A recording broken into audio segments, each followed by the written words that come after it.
இது வந்து வெளியே நம்ம பண்ணக்கூடிய விஷயங்கள் வந்து இதெல்லாம் பண்ணுறோம். ஸோ இன்டேக்காக நம்ம வந்து சாப்பிட்ற விஷயங்கள், இப்போ இந்த ஏபிசி ஜூஸ்லாம் இடையில வந்து ரொம்பவே ட்ரெண்ட் ஆச்சு. அதுக்கப்புறம் அதை குடிக்கக்கூடாதுன்னு நிறைய பேர் சொல்லிட்டு இருந்தாங்க. ஸோ அதை பற்றி சொல்லுங்கள். அந்த கேரட்டில் இருக்கிற நிறமி வந்து நம்ம ஸ்கின்னுக்கு வந்து ஒரு அந்த ஆரஞ்சு கலரை தரக்கூடிய தன்மை இருக்குது. நீங்கள் அதை மட்டும் கொஞ்சம் அதிகமாக எடுத்துகிட்டு இருந்தீங்கன்னு வச்சுக்கோங்க, உங்கள் ரத்தத்தில் அதோட தன்மை அதிகமாகி உங்கள் ஸ்கின் உண்மையிலே கேரட் இது மாதிரி வந்து ஆகும். ஓகேவா?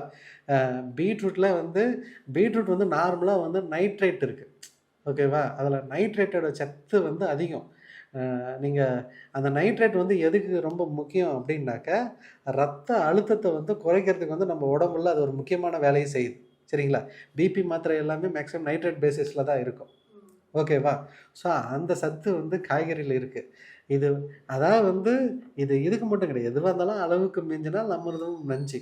ரெகுலராக ஒரு நாள் ஒரு கிளாஸ் குடிக்கிறதுனால ஒன்றும் பெரிய பெரிய மாற்றம் வந்துட போகிறதில்ல. இது கான்சியஸாக இருக்குன்றதுனால 3 வேளையும் போட்டு அடிச்சுன்னு மாதக்கணக்கில் தொடர்ந்து எடுத்துகிட்டு இருக்கும்போது தான் வந்து நமக்கு அதனால் வந்து இதாகுது. ஒரு நாளைக்கு ஒரு டம்ளர் வந்து ஒரு 100 ml 200 ml குடிக்கிறதுனாலலாம் ஒன்றும் பெரிய மாற்றம்லாம் வராதுங்க.